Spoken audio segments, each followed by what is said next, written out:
C'est Judith des magies de la Lune. Et je ne sais pas si vous me voyez déplacer mon petit écran, mais j'essaye juste de trouver la bonne place. Alors, comment allez-vous? Aujourd'hui, on va parler de la pleine lune en bélier du 9 octobre. C'est une vidéo que j'ai déjà faite, n'est-ce pas? Que j'ai déjà créée et qui a craché. Parce que, je l'ai déjà dit, Mercure rétrograde impacte fortement dans sa post-ombre ceux qui ont Mercure rétrograde au natal, mais pas que. Il y a aussi bien des raisons pour lesquelles je suis particulièrement touchée, puisque mon thème entre en interaction avec les influences générales qui ne sont pas des influences faciles. Je vais dire deux mots là-dessus, hein. Je ne veux pas entrer dans le détail, mais soyons clairs, la période est extrêmement compliquée. Je sais que vous êtes très nombreux à ne pas avoir du tout envie d'entendre des choses justement sur la dimension compliquée et difficile.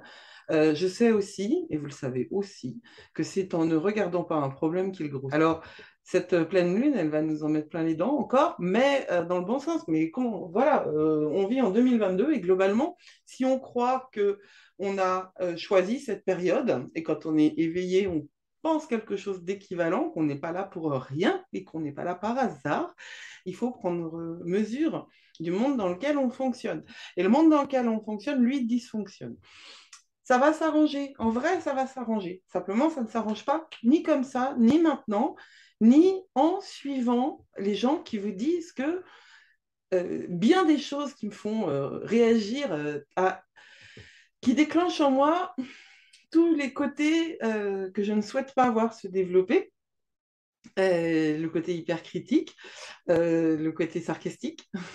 Moi, j'essaye de tendre vers tout à fait autre chose. C'est ma responsabilité envers moi et envers ma famille en premier lieu. Et à partir du moment où j'ai décidé de prendre...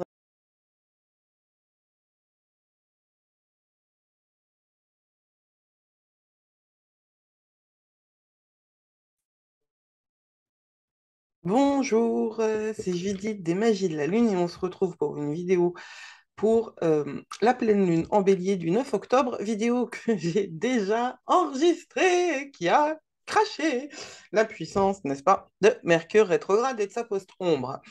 C'est fascinant, hein. Je le dis souvent que la post-ombre d'une rétrogradation de Mercure peut poser des problèmes particuliers. Pour la petite histoire, regardez, Mercure a cessé sa rétrogradation le 2 ou le 2, je crois. Oui, le 2 octobre.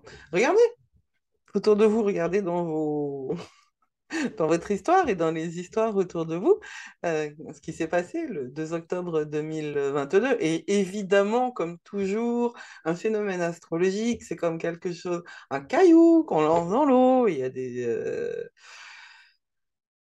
des ripples, des ronds, voilà, des vagues, quoi. Hein. C'est pas que dans un sens. Ce que j'essaye de vous dire, c'est que l'astrologie, oui, le temps n'est pas aussi linéaire qu'il y paraît. Et oui, les conséquences astrologiques d'un événement se font aussi, alors même qu'il n'est pas encore arrivé. Oh, comment ça se fait? Eh bien, ça se fait que le temps est une illusion. Je veux dire, si vous n'avez pas compris que... Si, si ça fait pas... Ah, putain! Bonjour, c'est Judith des Magies de la Lune et on se retrouve pour cette vidéo sur la pleine lune en bélier du 9 octobre. Vidéo que j'ai déjà tournée, postée, qui a été lancée en première et qui a craché. Je ne sais pas pourquoi, hein. Je ne sais pas, j'ai pas d'indice. Mais donc je réenregistre cette vidéo très tard, c'est-à-dire le 6 octobre, hein, à 3 jours seulement de l'événement. Et je réenregistre cette vidéo le lendemain du jour où j'ai posté 3 ou 4 fois, parce que je ne me souviens plus, la même vidéo pour la météo cosmique du 5 octobre en remettant l'audio du 4. Je, je ne comprends pas parce que honnêtement, j'ai contrôlé. Alors, les 2 premières fois, je sais que je me suis trompée, mais à culpa, hein, ça existe. Enfin, ça existe. Il m'arrive très très souvent de me tromper. Je fais tellement de choses de toute façon que je peux pas toutes les réussir. Et là, je suis encore en train de me justifier. Je me suis trompée, point barre. C'est ça, j'essaye d'attendre des autres cette attitude là justement où voilà, la responsabilité n'est pas un fardeau, la responsabilité est un élément comme un autre. Et j'ai un petit peu de mal avec moi, mais comme toujours, les cordonniers sont les plus mal chaussés. Euh, mais les deux fois d'après, je ne me suis pas trompée. Et pourtant, mystère et boule de gomme. Effet de la post-ombre de Mercure rétrograde sur quelqu'un qui a Mercure rétrograde au natal. Vous allez voir un grand trigone en air pour le 9 octobre. Donc énormément d'air, énormément d'activité, d'agitation. Et une période très particulière avec des challenges vraiment très particuliers, un moment où, et ça c'est pas dans les étoiles que je le vois, c'est juste en sortant de chez moi, alors j'allais dire en écoutant les informations, mais non, en vrai je n'écoute pas les informations, je les lis, et parfois oui, si, ouais, mais si je dis ma source d'information, je vais encore passer pour une arrogante, en tout cas c'est pas TF1, voilà. Donc, tiens, on va être équitable. C'est pas TF1, c'est pas M6 et c'est pas C8 non plus. Voilà, comme ça, il y en a trois. On va parler donc de la pleine lune qui arrive et on va parler aussi des challenges actuels en général. Nous sommes en fin de rétrogradation bon, pour Mercure, c'est fini, c'était le 2. Ah oui, regardez, regardez. Moi, je dis toujours que Mercure est super actif en post-ombre. Regardez ce qui se passe autour de vous. Pour vous, souvenez-vous de ce qui s'est passé le 2, le 3, le 4. Et puis visiblement, pour moi, le 5 aussi, octobre. Certainement que vous avez eu quelques petits soucis techniques, vous ou les autres. Donc, les challenges, ils sont nombreux. La proximité de Samhain, c'est-à-dire de cette période particulière où le voile est le plus fin entre les mondes, n'explique pas tout, mais les temps sont durs pour les empathes, les hypersensibles. Et alors, la proximité de Samhain peut activer des choses chez ceux qui sont en contact avec les énergies subtiles. Mais je ne sais pas si c'est la proximité de Samhain, mais en tout cas, le monde est laid, hein, de plus en plus laid, et visiblement, il est convenable hein, et possible d'être ouvertement laid et stupide et décomplexé. Et ça, moi, je reste très perplexe, mais je ne... Voilà. Je voudrais dire un mot à tous ceux qui sont dans la lumière, à tous ceux qui sont éveillés, à tous ceux qui sont en tout cas vers la lumière, hein, parce que rares sont ceux qui sont dans la lumière pour de vrai. Je voudrais leur dire que on ne peut pas être guerrier de lumière, on ne peut pas être artisan ou artisane ou guerrière de lumière, hein, parce que pour moi, le genre, euh, j'entends humain en fait derrière, hein, moi j'entends pas sexe, biologie ou quoi que ce soit, mais bon. Visiblement, le monde que je vois et le monde que j'entends, vous n'êtes pas, enfin, on n'est pas très nombreux à le voir et à l'entendre. Donc, il est fondamental de rester conscient que les temps sont durs et chercher de l'espoir, ouais, mais l'espoir, il n'est pas dans la crédulité, il est dans la pratique et dans l'affrontement des difficultés. Faites attention à la crédulité, faites attention. Mais vraiment, la polarisation actuelle, elle devient problématique pour des personnes comme moi. Euh, J'en parlerai ailleurs, mais là, je voulais juste te dire pour cette pleine lune en bélier euh, que c'est extraordinaire ce moment et qu'il faut le prendre en considération. La pleine lune en bélier, et ça, c'est pas cette année, elle a cette particularité donc d'arriver autour de Samhain. C'est-à-dire que le début du cycle des pleines lunes, qui sont des moments de libération et de gratitude et de manifestation, absolument, de manifestation. Hein. Sous la pleine lune se révèlent toutes les magies du monde, parce que sous la pleine lune, toutes les magies du monde sont possibles à partir du moment où on est aligné. Aligné, ça ne veut pas dire positif. Aligné, ça veut dire authentique. On reviendra là-dessus une autre fois. Il y a des gens extrêmement négatifs qui sont très très alignés et qui réussissent très bien à mettre la zone partout où ils vont, n'est-ce pas? Aligné, ça veut dire authentique et ça veut dire qu'on est raccord les uns, soi avec soi, quoi.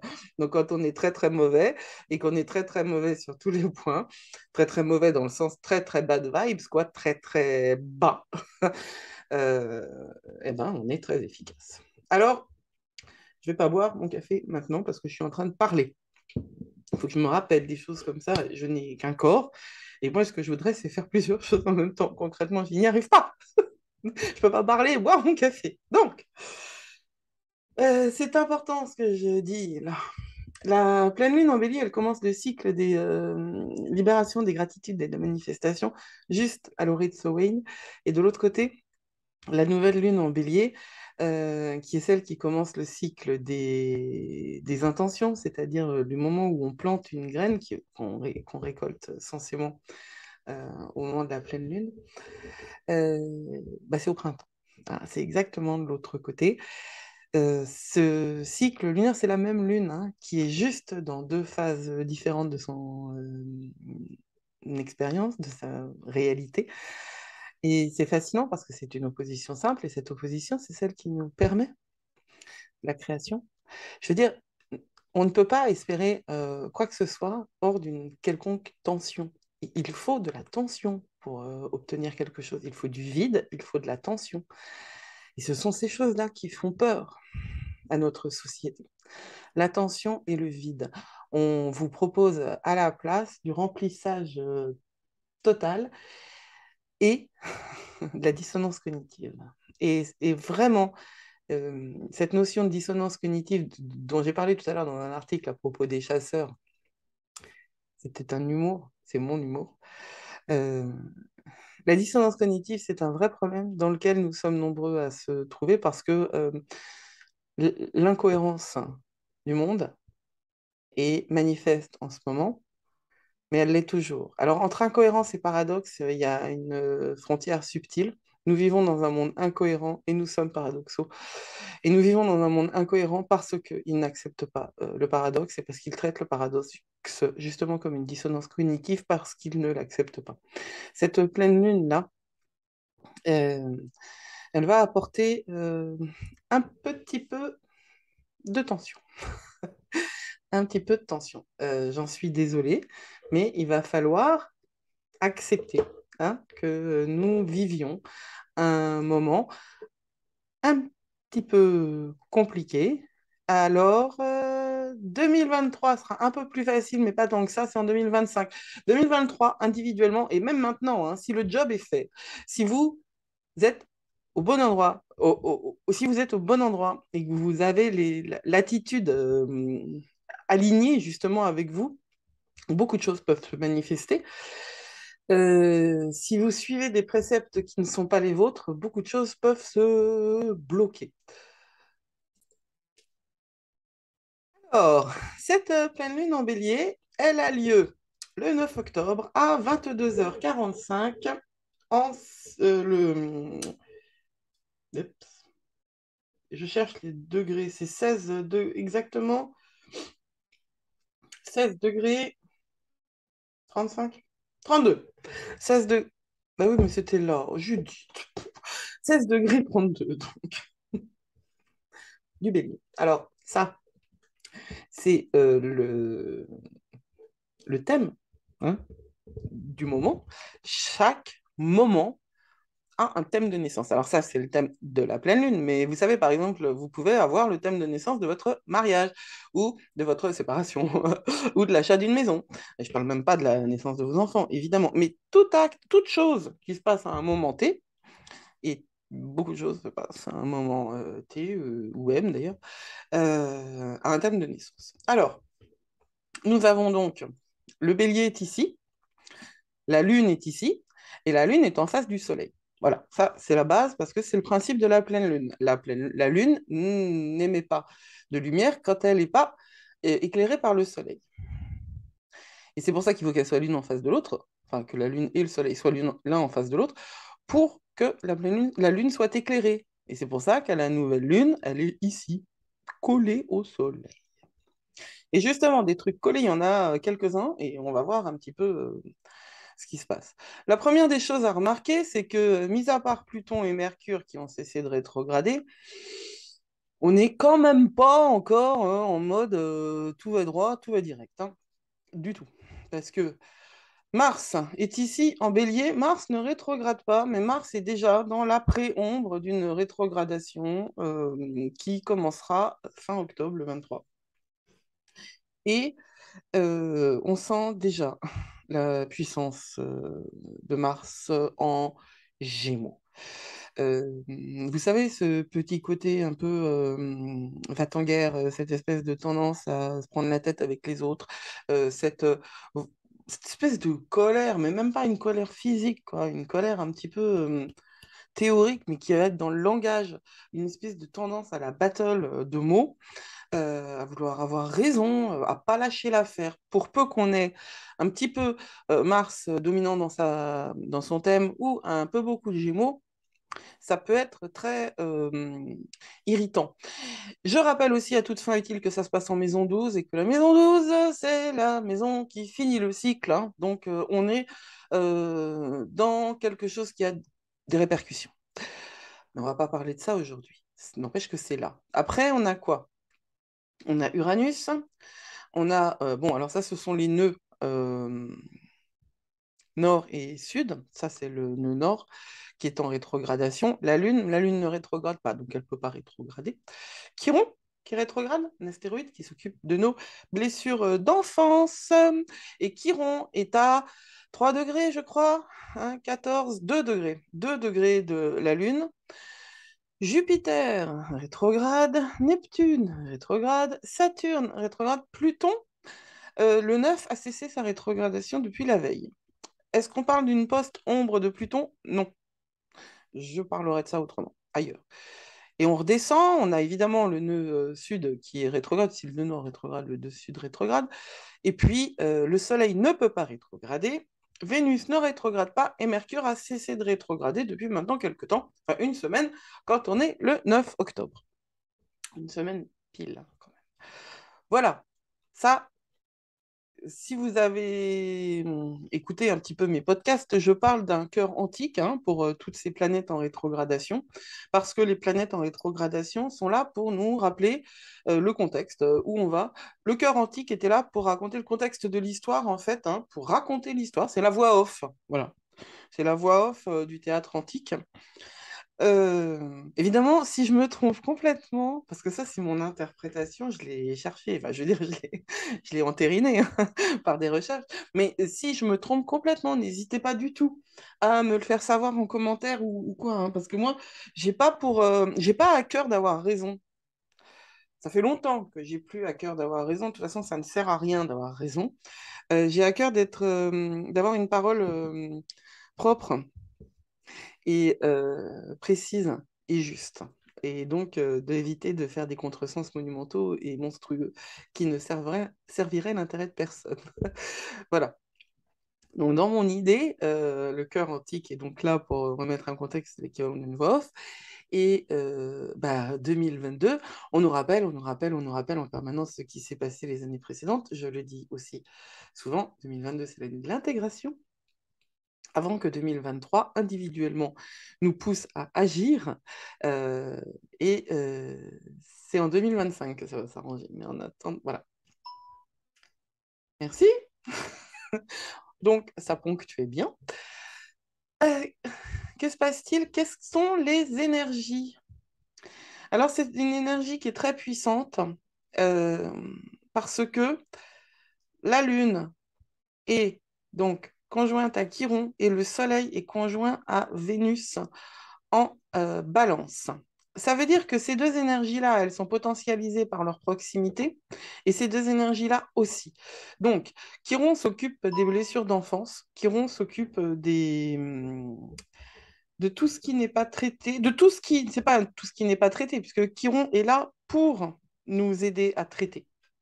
Mais ça nous parle de Chiron, c'est ce personnage qui est là pour nous pousser, pour nous montrer. quelles sont les blessures d'enfance et les blessures karmiques, hein, associées, parce que c'est une enfance transgénérationnelle, donc Chiron s'occupe. Encore une fois, c'est mon interprétation. Je me suis fait attaquer, hein, sur mon astrologie, mais c'est égal, hein, c'est égal. L'astrologie, c'est essentiellement un art, hein, donc essentiellement de l'interprétation. Et la mienne, elle fonctionne. Alors, si ça ne plaît pas, bah, voilà. Mais bon, je vois les choses d'une manière, je vois les choses avec une perspective bien plus large que celle que purement factuelle. L'énergie de Chiron nous guide, hein, et nous permet d'affronter ce qui est difficile. Et en fait, c'est par la difficulté qu'on arrive en son plein pouvoir. C'est aussi une leçon de Saturne, ça. Mais Chiron, c'est le guérisseur blessé. Donc, il a appris, il sait euh, ce que doit, ce que doit apporter la blessure. Et en l'occurrence, c'est par la force, c'est par la force du...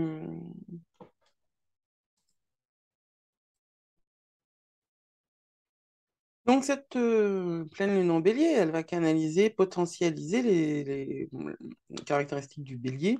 Et le bélier, c'est quoi? Eh ben, c'est cette première énergie fougueuse qui permet au cycle de commencer. Parce que si on n'avait pas cette pulsion de vie, euh, le bélier est dirigé par Mars, et Mars est une énergie de la guerre, mais c'est aussi une énergie hautement sexuelle. Donc on est vraiment là dans ce que Freud appelait la pulsion de vie, ce qui nous permet de sortir d'une espèce de magma un peu...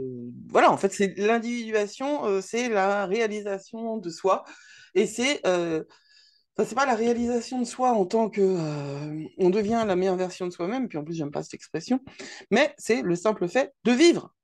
Il en faut de l'énergie pour vivre quand même au départ. Et le bélier, il sait ce qu'il veut, personne ne peut l'empêcher de l'obtenir, il se fout littéralement de la vie des autres.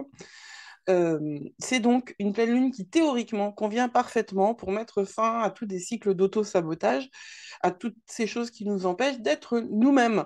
Et chercher. Et quand on cherche une énergie pour aller là où on veut aller, celle du bélier, elle est parfaite. Sauf que, comme je l'ai dit, il y a tout ce tour des rétrogrades, et puis il y a cette conjonction à Chiron. Et puis, il y a en taureau toujours, enfin, il y a Uranus qui est toujours en taureau, et Uranus en taureau, c'est quand Uranus va quitter le taureau, en fait, que les choses vont s'améliorer un petit peu, hein. Uranus en taureau, il n'est pas du tout content, mais pas du tout, hein, content. Donc, il est là pour nous rappeler, pour nous faire comprendre à quel point notre relation à la Terre doit être reprise, considérée, et doit changer. Quand Uranus arrive quelque part, il nous montre là où ça doit changer. Et en l'occurrence, en taureau, le taureau, c'est le signe de la terre. Donc, la pleine lune, en bélier, elle peut pousser, hein, des extrêmes, elle peut pousser vers des attitudes extrêmes, des comportements extrêmes. Cette pleine lune, elle est par nature indépendante, impatiente de montrer et d'avancer. Mais bon, le truc, c'est qu'on n'est jamais seul. Et le bélier est par magie, parce que l'astrologie, c'est extraordinaire, en face de la balance. Et la balance est donc en face du bélier. Ce qui manque à la balance, c'est le bélier. Ce qui manque au bélier, c'est la balance. Parce que la balance, en fait, elle a du mal. Le signe de la balance a du mal à choisir, a du mal à faire valoir sa position propre. Elle préférera l'harmonie au détriment d'elle. Et le bélier, c'est exactement l'inverse. Le bélier, l'énergie du bélier est une énergie qui n'en a vraiment rien à faire, hein, des autres. Et je ne dis pas que les béliers sont des personnes égotistes. Je dis que l'énergie du bélier n'a rien à faire des autres. J'ai un stellium en bélier. Et on ne peut pas dire de moi que je sois quelqu'un d'égotiste, d'égocentrique. Je suis quelqu'un qui s'est construite avec un ego central. Oui, mais j'ai grandi, quoi. J'ai appris. Et comme je l'ai dit souvent, si moi je m'en suis sortie, mais sérieux, tout le monde peut le faire, quoi. Avec un petit peu d'effort, un petit peu de conscience, un petit peu de boulot, un peu beaucoup.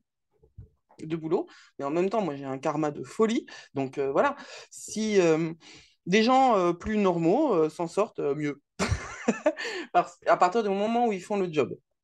Donc, euh, le bélier et la balance sont complémentaires. Et ici, en plus, c'est Vénus qui est en balance et conjointe au soleil. Parce que autant cette opposition-là, elle est systématique, autant la présence de Vénus à côté du soleil et de Chiron à côté de la Lune n'est pas du tout systématique. Et c'est très, très particulier à 2022. Alors, ça, ça va mettre en avant ce que nous pouvons faire valoir face à de notre position, de ce sur quoi nous ne transigerons pas, face à une tentation de l'harmonie à tout prix. Et je pense que c'est vraiment quelque chose qui convient de dire en cette période d'octobre 2022. L'harmonie, c'est bien, la lumière, c'est bien, mais à tout prix, non. Il y a des choses sur lesquelles on ne doit pas transiger. Il y a des combats qu'on doit mener. Par exemple, moi, je vis dans un pays où la chasse est autorisée et relativement peu cadrée. Et je subis les chasseurs depuis des années. Et cette année, j'ai décidé de ne pas les subir. Voilà, spontanément, naturellement, j'ai décidé de ne pas les subir et de faire respecter la loi. Elle est très simple, la loi, hein. Il y a 150 mètres à respecter, loin des habitations. C'est une loi qui n'est pas respectée, encore une fois. C'est-à-dire que les chasseurs ne peuvent pas ni tirer, ni être en action de chasse à 150 mètres d'une habitation. Et ça n'est absolument pas respecté ici en Bretagne. Je ne laisserai plus faire. Mais en fait, ça, c'est une réaction. Je veux dire, il y a eu saturation. Je croyais réellement, hein, dans ma naïveté et ma candeur, je croyais que porter une arme était soumis à un certain nombre de contrôles parce qu'à grand pouvoir, grande responsabilité, et que donc les chasseurs étaient capables de comprendre qu'il fallait accepter que leur taux d'alcoolémie soit contrôlé. Eh ben non, ça pose un problème, ça les fait monter sur leurs grands chevaux. Nous vivons vraiment un monde où la masculinité aveugle et triomphante arrive à sa fin parce que quand ça existe en démocratie, et quoi qu'on en dise, la France est un pays démocratique, eh bien, l'heure est grave. Et je ne le tolérerai pas. Moi, je peux faire quelque chose à mon petit niveau et je le fais. Je fais juste appliquer la loi. Je fais juste appliquer la loi. Il n'est pas question que je vive dans un espace où des gens armés et potentiellement alcoolisés me mettent en danger, moi et mes animaux. Voilà, je ferme la parenthèse. Mais ça, c'est une illustration, en fait, hein, de ce que euh, cette période nous demande. Et oui, ça arrive 3 jours avant, mais comme je le dis toujours, un événement astrologique est sur un temps non linéaire et c'est comme un caillou dans l'eau, ça fait des ronds dans l'eau. Et un rond, c'est comme ça, c'est pas comme ça. Voilà, parce que ça, c'est autre chose. Bon, donc, euh, quoi d'autre? Ce que je voulais vous montrer, parce que ça, on l'a jamais vu ensemble, et j'aimerais bien qu'on regarde. Il y a des formes géométriques sur les thèmes astro, et celui-là est une forme qui s'appelle le cerf-volant. Et cette forme en cerf-volant, elle a une particularité très très importante parce que elle engage quelque chose. L'astrologie peut avoir un lien tout à fait avec la géométrie sacrée. Nous avons donc cette forme en cerf-volant, et puis en rouge, et nous avons aussi en bleu ce qui s'appelle un trigone, et c'est un grand trigone en terre. Donc, ça signifie que la planète Mars, la planète Saturne et le Soleil,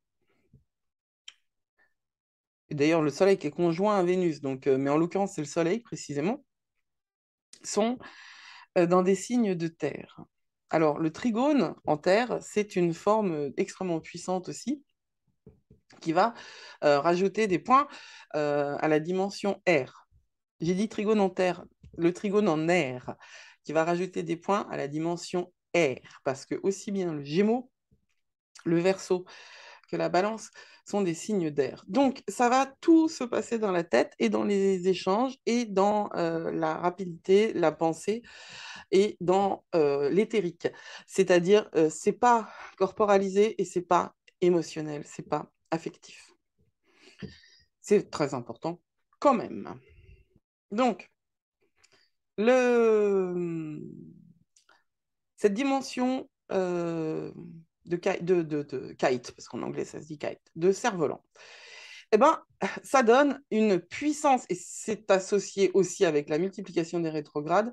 Ça fait là encore, ça rajoute des points sur ce domaine-là. Il y a un truc par rapport à une forme, comment dire, de destinée. C'est rare d'avoir une conformation en cerf-volant. Donc il y a quelque chose, puisque c'est rare, on en parle comme quelque chose de karmique ou de lié à la destinée, mais aussi à la croissance. Il y a vraiment quelque chose dans la croissance parce que euh, on va pouvoir puiser aux interactions entre ces différentes planètes. Alors, c'est quoi qu'on a? On a Mars et Poséidon, non, pas du tout, et Neptune. Oups, pardon. On a Mars et Neptune qui sont dans un angle tendu, hein, c'est un carré, et on a aussi Uranus et Saturne qui sont encore dans un angle compliqué qui est le carré. Ça fait deux carrés. Un carré entre la guerre et le rêve, hein, pour faire vite, et un carré entre le nouveau et l'ancien. Ça donne quelque chose de très, très, très, très volatile, n'est-ce pas? Si on associe ça au grand trigone en air, donc qui nous donne aussi de la volatilité, parce qu'on est dans l'esprit, et si on associe ça avec la conjonction de la Lune et de Chiron et la conjonction de Vénus et du Soleil, on peut additionner les uns avec les autres et considérer que cette pleine Lune a un potentiel d'explosion, hein. Elle est dangereuse. Alors, on va l'utiliser, chacun dans son niveau, on va l'utiliser comme il faut pour en servir, on va l'utiliser comme il faut pour en sortir le meilleur pour nous guérir. Si on guérit, le monde guérit individuellement, n'est-ce pas? Par contre, collectivement, ça peut exploser. C'est une pleine lune volatile, réellement volatile. Nous, on peut l'utiliser pour nous, pour affronter nos peurs, dépasser nos peurs, transcender nos peurs. C'est vraiment très, très important, d'autant que cette pleine lune-là initie la période des éclipses, hein, n'est-ce pas? C'est la première porte vers la période des éclipses, dont la première se situe dans 15 jours, le 25 octobre, hein. C'est une éclipse solaire, parce que les éclipses de nouvelle lune sont toujours solaires et les éclipses de pleine lune sont toujours lunaires. Et la période des éclipses, c'est vraiment un moment qui a très très très mauvaise réputation en astrologie traditionnelle parce qu'il y a des changements, quoi. De toute façon, les planètes qui ne plaisent pas à l'astrologie traditionnelle sont les planètes qui prônent le changement et la transformation, hein. Alors que bon, on en a besoin de ce changement et de cette transformation. Donc, je récapitule. Possibilité de dépasser ses peurs à cette pleine lune. Volatilité, ça peut exploser. Faites attention à vous. Opportunité de guérir très importante. C'est-à-dire que si ça fait mal, ce qui se passe pour vous, ça n'est pas contre vous, c'est pour vous aider à dépasser ça. Et c'est toujours de la faute des autres, de toute façon. De toute façon, je veux dire, à moins qu'on soit profondément masochiste et ouvert avec cette idée de masochisme, ce qui nous arrive vient des autres. Mais je ne suis pas, je reviens toujours là-dessus, mais ça n'est pas de notre faute. Ce qui se manifeste à nous, Nous ne l'avons pas voulu. Ça, c'est vraiment de la déresponsabilisation collective. Je ne suis pas du tout d'accord avec ça. En revanche, ce qui nous arrive, nous avons la responsabilité de le prendre de la meilleure manière possible. Voilà, ça c'est le job, c'est notre job. On est humain en 2022 et il y a eu plus facile. Ouais, oui, il y a des périodes plus faciles, il y a des endroits plus faciles, mais honnêtement, il y a eu des périodes plus difficiles et il y a des endroits plus difficiles que celui où vous êtes. Si vous pouvez m'écouter, c'est déjà que vous êtes privilégié. Et n'oubliez pas que la pleine lune, c'est un temps de gratitude, hein. Il faut absolument reconnaître nos bénédictions. Tout ce que nous avons, tout ce que nous possédons, tout ce que nous pensons, la liberté que nous avons. Moi, j'ai le droit d'avoir des cheveux et j'ai le droit de ne pas les cacher. En tant que femme, c'est quelque chose d'important. Bon, je ne les couperai pas par solidarité parce qu'il y a des limites. Moi, c'est mes cheveux. Tiens, mes cheveux. Mais la solidarité, elle est là quand même. Donc, n'oubliez pas que pour guérir, parce que là, on est vraiment dans une configuration telle, on ne guérit jamais seul. Quand on est seul, on ne peut pas guérir. La thérapie, elle est fondamentale parce qu'elle permet d'avoir un point de vue extérieur qui nous aide à voir ce que l'on ne peut pas voir tout seul. Ça s'appelle des blind spots. Et quand on vous dit un truc, plus vous dites non, non, non, c'est pas vrai, plus c'est ça. Et il y a différentes manières d'être aidé. C'est pas obligatoirement psychologique, hein. Globalement, les entretiens psychologiques peuvent tout à fait aider à faire le tri, mais ne dénouent pas les mémoires cellulaires, ni les ni les systèmes énergétiques, hein. Je dis ça, je dis rien. Euh, Laissez clairement vos limites, posez clairement vos limites. Il vaut mieux prévenir que guérir. Ne laissez pas les limites être dépassées. On va rajouter un petit peu de sens de devoir et de responsabilité dans tout ça, hein. Donc, comme je le disais, parce qu'il y a un sextile entre la Lune et Saturne, euh, voilà. C'est c'est un moment où vous pouvez sortir d'une espèce de faux système d'auto-sabotage. Mais sur la maison et les relations, c'est bien.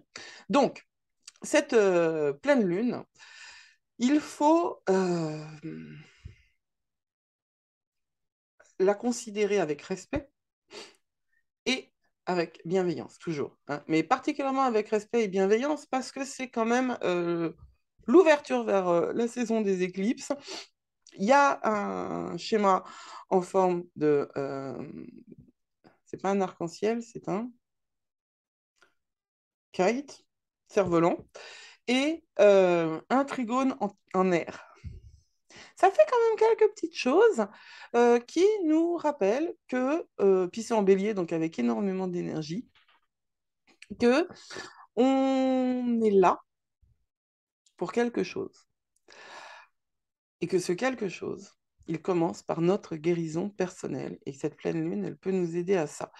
Si cette vidéo a été un peu touffue pour vous, n'hésitez pas à la réécouter parce que il y a énormément de choses dans ce que je dis qui peuvent vous aider, vraiment. Je vous souhaite une très belle pleine lune. N'hésitez pas à partager, à vous abonner, à liker, mais à partager surtout. Et à commenter, hein. Posez vos questions. Alors réellement, posez vos questions. C'est très important les questions qu'on me pose. Et je vous souhaite une belle fin de journée. À bientôt, c'était Judith pour les magies de la lune.